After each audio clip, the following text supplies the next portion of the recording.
A fala é da tradição de um mestre que estava atendendo uma família que o procurou angustiada, ansiosa, porque um reclamava do outro. Pais, entre si, brigavam enquanto cônjuges, com disputas no relacionado ao comportamento de cada um, e enquanto pais, reclamando dos filhos. E os filhos, arengando um com os outros e também em relação aos pais, era uma família em crise.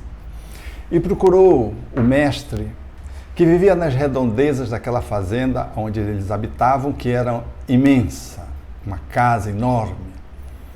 E diante do contato com o mestre, após as narrativas que se alongaram das reclamações recíprocas do grupo familiar, o mestre silencioso, ouvindo a todos, disse-lhe, no final, apenas uma frase: vocês têm um galo e uma galinha? Disse, naturalmente, disse o marido, o esposo, o pai. Nossa fazenda tem tudo. Pois bem, então, coloquem o galo e a galinha para dentro da casa. Eles ficaram um pouco intrigados com aquela medida, mas como o mestre era um mestre de elevado saber e conhecido por resolver as questões mais implicadas e intricadas que se lhe apresentavam, obedeceram. E assim foi feito. Antes de saírem, o mestre disse, voltem daqui a 15 dias. 15 dias depois, a família voltou. As queixas eram as mesmas. Agora estavam acrescidas de um novo detalhe. É que a galinha cacarejava durante o dia e o galo acordava todos muito cedo, 4h30 da manhã, ele começava a cantar. E a família disse, mestre, só piorou. Além das nossas confusões, a sua sugestão não ajudou em nada. O mestre olhou, ficou silencioso novamente, depois do desabafo da família, disse-lhe, vocês têm um porquinho, um leitãozinho? Sim, nós temos uma criação ampla de porcos. Tome um pequeno e leve para dentro de casa. Agora a mulher, assustada, achando que o mestre estava fazendo uma proposição que tinha algum ponto a ser alcançado, disse-lhe, mas mestre, um leitão? Disse, sim, um leitão. O silêncio se fez na família, voltaram para casa, sob aquela recomendação do mestre de que 15 dias depois voltassem. 15 dias após, quando voltaram, que tal? O mestre perguntou. Disse, cada um começou a colocar as suas queixas. Acrescidas do canto do galo às 4h30 da manhã, que acordava o grupo antes da jornada de trabalho do dia. Do cacarejar da galinha durante o dia. E agora do porco, que ficava roncando durante o dia e focinhando todas as coisas dentro de casa, além da sujeira que ele habitualmente fazia junto com a galinha e o galo. Depois das reclamações se repetirem, o mestre disse, muito bem, há um macaco em casa, na fazenda, no entorno? Sim, nós temos um macaquinho que fica nas proximidades, ele é domesticado, ele fica no alpendre, ponha-o dentro de casa e volte daqui a 15 dias. Agora começou a surgir uma pequena insurreição familiar. Mas um macaco dentro de casa? Sim, sim. Vocês não querem paz? Naturalmente, mestre. Aqueceram o pai, a mãe, com os filhos já emburrados diante das sugestões que só estavam agravando o processo. E foram e colocaram o macaco dentro de casa. Finalmente, 15 dias depois, voltaram. O total era de 45 dias nessa jornada. Então o mestre perguntou, então, como vai a família? Quase todos não conseguiam falar. E finalmente o jovem disse, mestre, tudo está pior, porque agora com o macaco ele pula, tira as coisas do lugar, às vezes nos assalta na mesa, nos alimentos, enfim, e ele fica fazendo alguns ruídos com a boca, nós não sabemos mais o que fazemos. O pai e a mãe quase não diziam nada. Então o mestre, depois de um silêncio mais demorado, disse, eu tenho uma proposição que vai resolver o problema. Vocês têm um bode em casa, na fazenda? Um dos garotos disse: temos, mestre, temos um bode. Ele é grande, berra muito e tem um cheiro horrível. O mestre olhou para os familiares e disse: leve o bode nesses 15 dias para dentro de casa. Houve uma tentativa de reação e o mestre disse: leve o bode para dentro de casa, de forma assertiva, e voltem daqui a 15 dias. Quando eles voltaram 15 dias depois, já tinha se totalizado 2 meses. A família estava absolutamente enlouquecida. O cacarejar da galinha, o canto do galo, o ronque-ronque e o focinhamento lá do porco dentro de casa. Agora o macaco, que não deixava nada no lugar e assaltava até a geladeira. E por fim, um bode insuportável, que não só berrava, mas tinha um excelente mau cheiro. E diante dos bravejamentos de todos os membros da família, que ficaram inconformados diante daquela sua situação pavorosa, o mestre então propôs a solução última e definitiva. Pois bem, voltem para casa e tire os animais de dentro de casa. Ficaram assustados e voltem daqui a 15 dias. 15 dias depois, a família voltou. Ela estava absolutamente renovada. O esposo, sentado ao lado da esposa, fazia mimos. Os filhos brincavam entre si e tiravam sarro, no bom sentido, do pai, da mãe. Os irmãos, pela primeira vez, sentavam um ao lado do outro. E quando o mestre perguntou como estão, todos disseram quase a uma só voz, num coro: muito bem.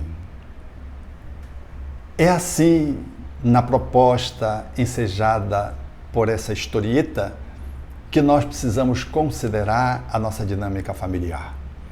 A família, ela traz demandas que necessitam ser olhadas de um lugar diferente para mais e para menos, em relação àquilo que existe, a fim de que possamos dar às relações que se estabelecem dentro dela o significado positivo, extrair a melhor lição a fim de que possamos fazer o melhor aprendizado.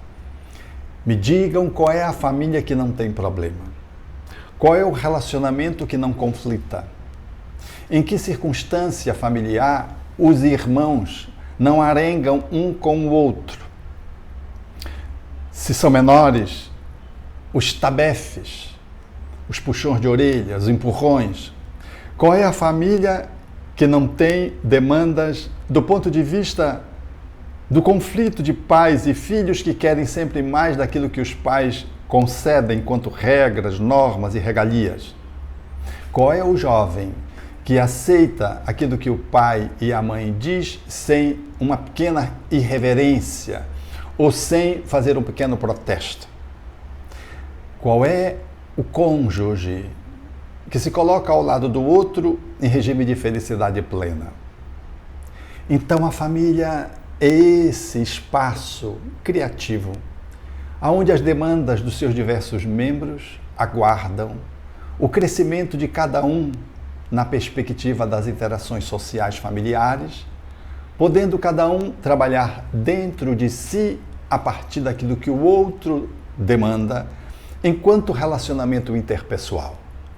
Quando olhamos a família, temos a impressão que a família dos outros é diferente e é feliz, e a nossa é prenha de dificuldades. Pais dizem: os filhos de fulano não sabem porque não convivem com os filhos de fulano. A mulher fica pensando consigo própria: eu bem que queria ter um relacionamento como tem a minha amiga com o esposo, que é tão afável, tão dedicado, tão romântico. Ela não sabe das dificuldades da intimidade que a colega, amiga ou companheira vive, porque não há a confidência nesse nível de profundidade. O esposo, às vezes, logra imaginar que mudar de esposa vai resolver o seu problema, de que aquela esposa não dá, houve um acasalamento errado e ele fica matutando ter um relacionamento similar a de um parente seu, que também, na intimidade, ele não sabe daquilo que se estabelecem lá. E o que dizer dos filhos, que sempre julgam que os pais dos seus colegas são melhores, são mais condescendentes, são mais amorosos, mais bondosos, e lhes oferecem recursos financeiros que os seus pais não fazem. Lê do engano. Nós olhamos pela janela, à distância, sem podermos viver a intimidade da família do outro e achamos que a nossa está em desfavor. Todas as famílias são iguais, como dizem os jovens, só mudam de endereço. Mas a dinâmica familiar, no estado evolutivo em que nós nos encontramos, traduz essa realidade. Não há relacionamentos perfeitos, mas sim relacionamentos que suscitam aperfeiçoamento. Não há filhos que sejam canduras e anjos. Há espíritos que jazem no circuito doméstico e que renasceram para serem educados. Não há princesas e príncipes acasalados. Há duas pessoas que se merecem, porque trazem dificuldades recíprocas. Sempre queremos alguém que traga uma performance que nós não temos no mesmo nível para lhe corresponder e cobramos do outro aquilo que nós não oferecemos. Assim, olhando a família nessa perspectiva, talvez, possamos alinhavar um novo propósito existencial de convivência. A proposta do mestre foi fundamental. Trouxe os animais que se nos habitam, há tantos outros, mas dentro de mim, dentro de você, de cada um de nós, há sempre uma herança animalesca. Muitos de nós gostaríamos muito de dar um coice na posição de pai, de mãe, de esposo ou esposa, mas tentamos segurar a onda diante de alguém que canta desafinadamente ao nosso lado ou que fala de uma forma inadequada, como um papagaio ao nosso lado, quando queremos silêncio. Quantos de nós observamos em família essa herança animal de alguém que se manifesta mais com a violência de um tigre ou saltitando como se fosse um macaco pulando de galho em galho numa superexcitação mental, querendo que tudo se resolva a um só tempo e não conseguindo sequer ficar sentado à mesa para fazer uma refeição completa. É assim. Os animais se nos habitam. Há entre os nossos familiares, por exemplo, alguém que adia sempre o banho e se puder passar de um dia para o outro, um banho diário, o faz. E outros que, além de tomar um banho ou dois, têm um perfume natural na transpiração, à semelhança de um bote. É da natureza da pessoa. Ela é, às vezes, a única que traz essa possibilidade de manifestação, enquanto que um outro sequer usa desodorante e não apresenta nenhum mau cheiro nas axilas. É assim, a família é assim. O problema é a gente achar que o problema é um problema e não uma possibilidade de crescimento e desafio. Não que nos acomodemos com os nossos animais internos que pululam e se manifestam trazendo os seus instintos desconcertados. Não. Mas é de bom tom que possamos avaliar de que, em relação a nós mesmos, precisamos domesticá-los num processo de espiritualização contínuo dos nossos instintos animalescos. E, em relação ao outro, fazermos um trabalho do domesticador, ajudando o outro, mas se habilitando a ser um mestre na tarefa. Ou seja, se você vai lidar com a violência, ajude o outro a trabalhar os impulsos agressivos, por exemplo, da criança ou do adolescente, mas assuma a posição de um educador que não combate a violência com violência equivalente ou maior.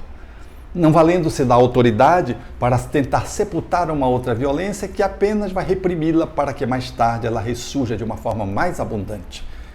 Valha-se da violência do outro ou do instinto agressivo demasiado para fazer um manejo adequado, educativo, educando-se, assumindo a posição do mestre, que desenvolve habilidades para o manejo da agressividade do outro de uma forma coerente e consequente. O mesmo se dá para as outras manifestações que borbulham do ponto de vista dos animais que se nos habitam.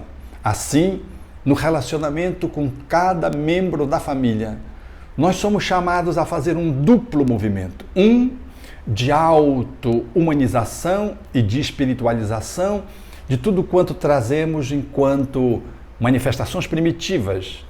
O outro, em relação ao outro, habilitando-nos na mesma direção a desenvolver as virtudes que ainda escasseiam na nossa alma. O lar, por fim, ele traz tudo o que precisamos. E nós comparecemos ao lar, fazendo parte desse núcleo que nos recebeu com tudo aquilo que os nossos entes queridos também carecem enquanto nossa presença. Ou seja, não há acaso doméstico. Há um planejamento que às vezes se faz no mundo espiritual, previamente, ou um outro que segue concomitantemente de escolhas que fazemos no aqui e no agora. Mas mesmo essas escolhas que alteram um pouco o planejamento feito lá antes de renascermos, elas se subordinam ao nosso livre-arbítrio e estão relacionadas com as nossas demandas do aqui e do agora e trazem consequências equivalentes àquelas que foram as nossas opções para que possamos fazer o nosso crescimento evolutivo. Se damos conta de poder acolhê-las todas para fazer o bom uso nessas duas perspectivas, a autoeducação e a educação do outro, ajudando-nos a crescermos um pouco mais, nós estaremos no caminho correto da valorização da família. Porque quando nós achamos que a nossa família está muito ruim, às vezes nós recebemos um parente que, à semelhança de um bode ou de um galo ou de um mico, de um macaco, eles nos proporcionam a graciosidade durante uma presença, por exemplo, de umas férias de 30 dias, de perceber que a nossa família é maravilhosa, porque quando ele se vai, a gente descansa. Porque conviver com um membro que não é da família por 30 dias, 15, às vezes é apenas um fim de semana. Se tomamos numa convivência uma pessoa num fim de semana que é muito agitada, demasiadamente agitada, ou que apresente alguma deficiência do ponto de vista físico, sensorial ou então mental, quando a pessoa se vai, nós damos graças a Deus. Não é porque a pessoa se foi, é porque nós não estávamos dando conta de lidar com ela. Mas os pais daquele garoto que traz uma deficiência, por exemplo, auditiva e uma hiperexcitação comportamental e impulsiva, eles recebem o filho concorde com as necessidades do grupo. E nós recebemos enquanto visita e podemos fazer uma avaliação circunstancial, o quanto aquela família vive uma experiência que talvez você, eu não dessemos conta. E de que, portanto, cada um tem o de que precisa e, às vezes, o de que merece. E o de que precisamos e merecemos não são flores que possam ornar o nosso caminho apenas com perfume. Há muitos espinhos que precisamos fazer o contato com essas flores, naturalmente aqui e acolá, com algumas arranhadelas. Nada que comprometa a nossa integridade e o nosso propósito evolutivo. Quando recebemos uma visita estranha, por exemplo, de uma família que venha estar conosco por uma semana e essa família tem hábitos, costumes e jeitos diferentes e são capazes de brigar ostensivamente na nossa frente, da nossa família que recepciona na posição de hospedeiro, quando a família se vai, à semelhança dos animais que estavam colocados na metáfora, nós ficamos olhando e quase em êxtase quando percebemos de que a nossa família não tem aquelas outras demandas e que, como não conseguiríamos alongar um tempo de 2 meses, exemplo dos animais, com uma coabitação com aqueles que nós recepcionamos. Foi só uma semana ou só um fim de semana. E quando eles se vão, nós nos aproximamos, passamos a valorizar, porque enquanto seres que estamos compondo a família, nós não somos só coisas atrapalhadas e instintos animais, nós trazemos perfumes, trazemos beleza, trazemos a seda, trazemos o canto, trazemos o bom humor. Quantos dos familiares trazem riquezas para a família e que às vezes não são valorizados? É de bom tom, portanto, olhar que a família é um espaço de crescimento, não só porque as demandas são demandas desafiadoras no campo da autossuperação, mas que também vem um bônus junto com cada um e que também você, eu apresentamos. Trazemos para a família alguns conteúdos que funcionam como condimentos para que o sabor familiar ganhe um status mais agradável, de convivência mais deliciosa. Quantos de nós, portanto, trazemos não só sombra, mas trazemos também luz. Avalie a tua família. Se ela tem só sombra ou só luz. Se ela tiver só sombra ou só luz, você está deformado na sua percepção porque está viciado num olhar que é limitante e naturalmente não vai propiciar uma boa integração tua com o circuito familiar. Todas as famílias trazem, portanto, os conteúdos de que precisamos avançar. Os bichos que se nos habitam, eles por si só já falam daquilo que nós precisamos fazer.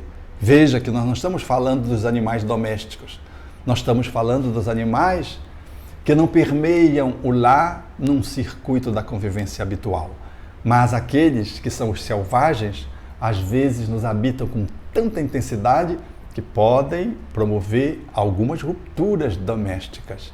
É de bom tom que cada um cuide de poder dar conta dos seus animais, ao tempo em que se exercite para poder lidar com os animais dos outros. Mas que, para além disso, nós possamos contemplar, observar e validar as coisas boas que cada um tem. O toque, o assobio, às vezes a disponibilidade para ajudar, o processo do desapego que alguém comparece nos ensinando no lar, um gesto de ternura, o bom humor que A ou B traz, num sorriso que às vezes está desde o primeiro movimento dos olhos quando se abre na cama pela manhã, quando a maioria das pessoas acordam de mau humor. Enfim, a família, ela é tudo de bom. É um espaço divino para que possamos fazer o nosso avanço a cada dia do jeito que precisamos fazer, em busca de novas possibilidades evolutivas de autoiluminação e de iluminação coletiva. Muito bem, vamos agora às nossas interações. Vem aqui os companheiros de Sobral, gerando abraço. Tenho 42 anos, uma outra pessoa aqui, 42 anos. As letras são tão pequenininhas e possui uma boa parte da minha existência sendo reprimido e agredido por minha mãe, ficando inúmeras vezes. Vamos ver. Minha mãe. É que o negócio fica limitado. Opa!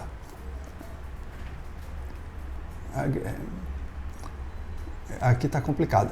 Está complicado isso aqui para poder ler, porque a coisa tem que ser bem curtinha. 42 anos, boa parte da minha existência fui reprimido e agredido por minha mãe. E porque as contribuições nessa plataforma do Instagram, elas têm que ser bem curta, bem sintética. História não compete. Então eu diria para você que fez esse posicionamento de que a sua mãe, ela agrediu você, o que é importante é você não repetir essa agressão com seus filhos e tanto quanto possível você poder fazer a reconciliação com as suas mães. Não é concordando com elas, absolutamente. Não é dizendo que foi tudo de bom, não é isso.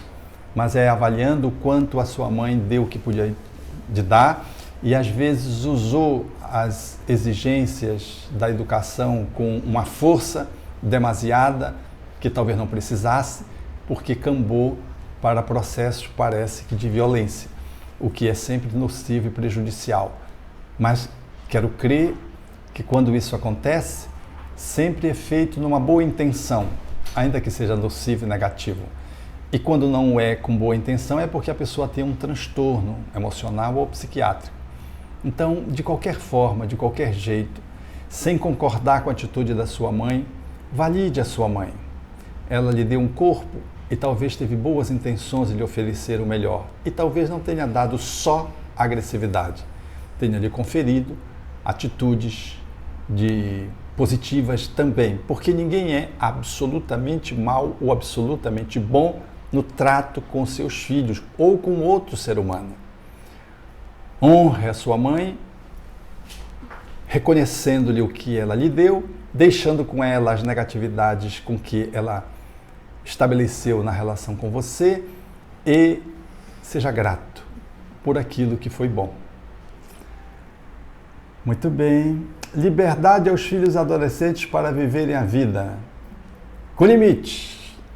Os filhos precisam de limite da liberdade gradualmente. Quando são muito crianças, estão sob as rédeas do pai, com uma normativa que é sempre bem proporcional à faixa etária. Na adolescência, essa liberdade vai sendo ampliada, sendo sempre contraposta pela responsabilidade. Tem mais liberdade quando o filho revela sua responsabilidade. É natural aqui e acolá os exageros, as pisadas de bola, os ensaios equivocados, faz parte, mas serve para alinhar e para modular a liberdade em relação aos filhos. Mas liberdade sempre é consentânea, é congruente, é coerente, é junto com responsabilidade. Cercear a liberdade infantiliza e deixar a liberdade licenciosa, libertina, leva à perdição dos nossos filhos, que quando adolescentes são devorados como pequenas aves que tentam voar do ninho pelos animais predadores do mundo. Ou seja, eles são captados por grupos e pessoas que às vezes se valem da inexperiência e da falta de supervisão paterna e materna e eles caem nas garras daqueles que os exploram. Então, a liberdade da adolescência sempre tem que ser contraposta com a responsabilidade numa supervisão com os pais. Muito bem. Vamos para mais uma. Aqui o povo está agradecendo, de Sobral. Aqui o outro companheiro achou muito engraçada a história. E nós estamos aqui com... Sim, e então o que fazer diante de uma esposa que é demasiadamente fedorenta? Eu vivi uma experiência que eu vou compartilhar com vocês, que foi muito interessante. Eu viajava para fazer um curso, um jogo esportivo, eu jogava vôlei, e tinha um companheiro dentro da delegação no ônibus que não gostava de tomar banho, não tinha um asseio em dia. E o grupo todo começou a perceber. Então, eles usaram, a equipe que jogava basquete, que era maior, eram mais corpulentos, usaram de uma estratégia. Fizeram uma abordagem curiosa, que suscitou a descontração de todos e a própria pessoa então se tocou.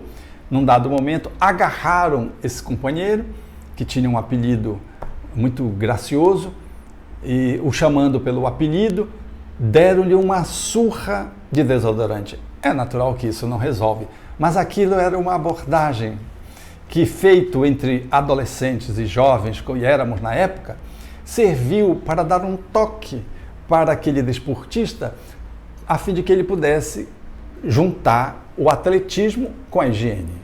Às vezes, a esposa ou o esposo, o cônjuge, traz alguma dificuldade do ponto de vista hormonal e precisa de um acompanhamento de um especialista. Às vezes, não. É a ineficiência da higiene com que acontece. A pessoa entra de costas no banheiro porque para não ter que virar de frente, ou seja, é um banho tipo adolescente, que molha só a cabeça fazendo de conta que tomou banho. Às vezes, há mulheres que molham só do pescoço para baixo porque não querem comprometer a cabeça. Se juntar ao adolescente, a mulher dá o banho inteiro. E às vezes não é suficiente, tanto para o adolescente quanto para a mulher, citado na pergunta, que aquele banho dê conta de poder atender ele ou ela, ou o adolescente ou a mulher. Então, é necessário que se possa dialogar. O diálogo sempre é estratégia, através da qual nós compartilhamos experiências e vamos dando feedback. Porque a pessoa que tem mau cheiro, ela não sente o mau cheiro. Há uma habitualização do sistema nervoso e a pessoa, quando sente o mau cheiro, isso é uma da sabedoria da natureza, ela vai, se habitua e depois ela alivia. Que nem quando você entra num lugar que está muito fedorento. Você entra, a princípio está muito fedorento, depois não tanto, depois não entra. Quando você vê, você quase não sente. É que o nosso sistema de autoproteção satura e faz esse movimento meio que de adaptação ao mau cheiro. A pessoa que está mal cheirosa ou que está hiper perfumada, ela também não se dá conta. Outro dia disse-me uma pessoa, para encerrar, disse-me uma pessoa com crise de enxaqueca. Eu tive uma enxaqueca com uma vizinha minha que usa o mesmo perfume que eu, mas ela usou tanto perfume, que quando nós entramos no automóvel para caminharmos juntos, eu desenvolvi uma enxaqueca. Vejam, era a intensidade. Usamos o perfume, a adaptação e a gente não sente que está perfumado. Aí a gente joga mais perfume e aí incomoda os outros. Não é já com mau cheiro, é com um bom cheiro, mas de uma forma inconveniente, porque intenso, porque volumoso e acaba por perturbar alguém. Ou seja, a medida justa e adequada sempre é a do meio. Um abraço e até sábado, às 19 horas, no novo Filigranas de Luz. Compartilha e nós nos encontramos. Tchau, tchau.